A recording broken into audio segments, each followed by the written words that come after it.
नमस्कार दोस्तों, GK with Yogendra Goswami YouTube channel पर आपका स्वागत है। आज का हमारा टॉपिक है भारत के प्रमुख पर्वत। भारत के प्रमुख पर्वतों का हम नक्शे सहित इस वीडियो में अध्ययन करेंगे, जिसमें सबसे पहले यहाँ दिया गया है भारत के देश के पर्वत। तो भारत देश के पर्वत का नाम आते ही सबसे पहले नाम आता है हिमालय का, और भारत का नवीनतम पर्वत है ये, और भारत के उत्तर में स्थित है।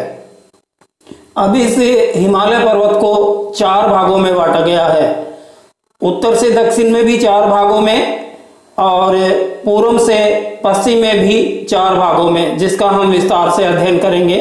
तो सबसे पहले उत्तर से दक्षिण में इसका पहला भाग, जिसे ट्रांस हिमालय कहते हैं, और इसके 2 प्रमुख यहाँ क्वेश्चन बनते हैं। एक तो सबसे बड़ा दर्रा भारत का, जिसे कराकोरम दर्रा कहते हैं, वो इसी ट्रांस हिमालय में है। और दूसरा क्वेश्चन है भारत का सबसे ऊंचा पर्वत शिखर K2 गॉडविन आश्विन, इसी ट्रांस हिमालय पर ही स्थित है, और इसकी ऊंचाई है 8611 मीटर। तो यहाँ क्वेश्चन बन सकता है कि K2 की ऊंचाई कितनी है, तो K2 की ऊंचाई है 8611 मीटर। नेक्स्ट है दूसरा वृद्ध हिमालय। ये दूसरा श्रेणी है जो विश्व की सर्वोच्च शिखर इसी पर स्थित है, जो नेपाल में है। आप लगभग जानते हैं, जिसे माउंट एवरेस्ट के नाम से जाना जाता है। तो माउंट एवरेस्ट की ऊंचाई कितनी है, तो माउंट एवरेस्ट की ऊंचाई है 8848 मीटर, और नेपाल में है ये। नेपाल में इसे माउंट एवरेस्ट को सागर माथा के नाम से जाना जाता है। यहाँ हमारे 2 क्वेश्चन क्लियर हो गए। एक भारत का सबसे ऊंचा पर्वत शिखर तो K2, एक संसार का सबसे ऊंचा पर्वत शिखर तो माउंट एवरेस्ट। इसमें तीसरी जो पर्वत श्रेणी है इसकी, वो है सिक्किम राज्य में कंचनजंगा। ये भी वृद्ध और महान हिमालय पर स्थित है, और इसकी ऊंचाई है 8598 मीटर। नेक्स्ट है हमारा मध्य हिमालय। ये तीसरा भाग है। ये भारत के अधिकतर पर्वतीय पर्यटन स्थल के लिए भी प्रसिद्ध है। बद्रीनाथ, केदारनाथ, यमुनोत्री, गंगोत्री, धौलगिरी, नंगा पर्वत, नंदा देवी श्रेणियां सभी इस मध्य हिमालय पर ही स्थित है। और इसका सबसे ऊंचा जो पर्वत शिखर है वो है धौलगिरी।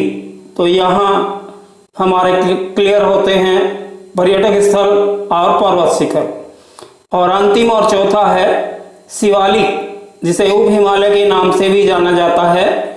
इसका निर्माण सबसे बाद में हुआ, इसलिए इसकी ऊंचाई सबसे कम है, और कम होने के कारण इसे मध्य प्रदेश के नाम से भी जाना जाता है।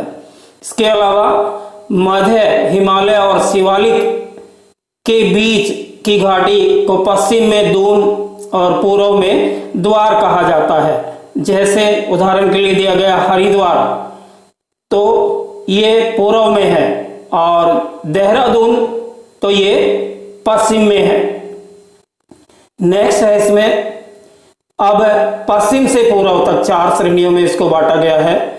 पंजाब हिमालय, कुमायूं हिमालय, नेपाल हिमालय और असम हिमालय। तो सबसे पहले इसमें पंजाब हिमालय, जो सिंधु नदी और सतलुज नदी के बीच स्थित है, और इसका सबसे ऊंचा जो पर्वत शिखर है K2 है, जो लगभग 8611 मीटर ऊंचा है, जो इस पंजाब हिमालय का सबसे ऊंचा पर्वत शिखर है। और दूसरा पंजाब हिमालय की लंबाई लगभग 560 किलोमीटर है। नेक्स्ट है इसमें कुमायूं हिमालय। तो कुमायूं हिमालय की लंबाई है 320 किलोमीटर, और ये स्थित है सतलुज और काली नदी के बीच। इसका सबसे ऊंचा पर्वत शिखर है वही जो हमने पहले भी देखा था, धौलगिरी। नेक्स्ट है नेपाल हिमालय। तो नेपाल हिमालय की लंबाई लगभग 800 किलोमीटर है, और इसका सबसे ऊंचा पर्वत शिखर है माउंट एवरेस्ट, जो संसार का सबसे ऊंचा पर्वत शिखर है, जिसकी ऊंचाई है 8,848 मीटर और ये स्थित है काली और तीस्ता नदी के मध्य ये स्थित है। नेक्स्ट है इसमें असम हिमालय। तो असम हिमालय की लंबाई है 720 किलोमीटर और ये तीस्ता और दिहांग नदी के बीच स्थित है। अब यहाँ नेक्स्ट क्वेश्चन बनता है कि इसका सबसे ऊंचा पर्वत शिखर कौन सा है। तो इसका सबसे ऊंचा पर्वत शिखर है कंचनजुंगा, जिसे हिमालय का सबसे ऊंचा पर्वत शिखर भी कहते हैं और इसकी ऊंचाई है 8,598 मीटर, जो हमारे देश के सिक्किम राज्य में है। तो इस प्रकार हमने ये उत्तर हिमालय या उत्तरी भाग के प्रमुख पर्वत शिखर देखे। इससे नेक्स्ट में हम अब मध्य भारत के पर्वत देखेंगे।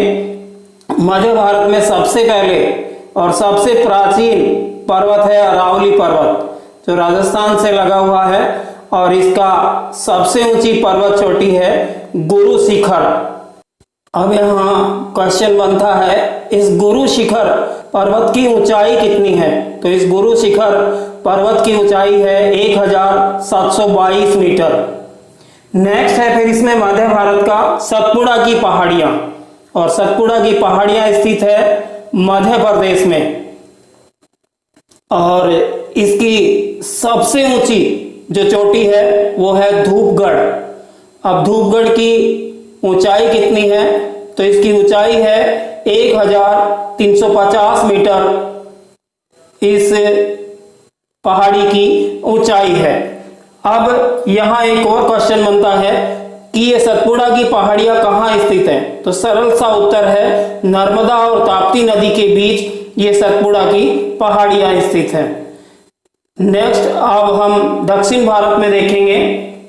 दक्षिण भारत में नीलगिरी की पहाड़ियां, नीलगिरी की पहाड़ियों से मिलते ही एक क्वेश्चन बनता है कि देश के पश्चिम में पश्चिमी घाट, पूर्व में पूर्वी घाट और पश्चिमी और पूर्वी घाट कहाँ आकर आपस में मिलते हैं। तो इसका उत्तर है नीलगिरी की पहाड़ियों पर ये आकर मिलते हैं और नीलगिरी की पहाड़ियों का सबसे ऊंचा पर्वत शिखर है डोडा बेटा। तो इस डोडा बेटा की ऊंचाई है 2,637 मीटर। ये नीलगिरी की सबसे ऊंची पर्वत चोटी है, लेकिन इसे हम दक्षिण भारत की सबसे ऊंची पर्वत चोटी नहीं कह सकते हैं क्योंकि दूसरे नंबर की सबसे ऊंची पर्वत चोटी है और दक्षिण भारत की सबसे ऊंची पर्वत चोटी है वो है अन्नामलाई की पहाड़ियों पर, जिसे अन्नामोदी के नाम से जाना जाता है और इस अन्नामोदी पर्वत शिखर की ऊंचाई है 2,695 मीटर। ये दक्षिण भारत की सबसे ऊंची पर्वत चोटी है। इसके अलावा यहाँ इलायचियों की पहाड़ियां और नागरकोइल की पहाड़ियां स्थित है। अगर आपसे कोई पूछे दक्षिण भारत की सबसे अंत में कौन सी पहाड़ी है तो नागरकोइल की पहाड़ियां। यहाँ हमारा दक्षिण भारत से संबंधित पर्वत श्रेणियों का अध्ययन कंप्लीट हो जाता है। इसके अलावा दक्षिण भारत में ही भारत के 2 द्वीप समूह हैं, उनसे संबंधित क्वेश्चनों का अब हम यहाँ अध्ययन करेंगे। सबसे पहले अंडमान निकोबार द्वीप समूह की सबसे ऊंची पहाड़ी कौन सी है। तो ये है सैंडल पीक, जो लगभग 738 मीटर ऊंची है। दूसरी तरफ लक्षद्वीप की सबसे ऊंची पर्वत चोटी तो यह है नार्चो, जो 752 मीटर ऊंची है। उम्मीद है आपको ये जानकारी अच्छी लगी होगी। अच्छी लगी तो लाइक का बटन दबाएं। पहली बार आप हमारे चैनल पर आए हैं तो चैनल को सब्सक्राइब करें और इस वीडियो को अपने दोस्तों को शेयर करें ताकि उनकी और आपकी दोनों की कॉम्पिटिटिव एग्जाम की तैयारियां अच्छे से हो सके। जय हिंद, जय भारत, आपका दिन शुभ हो।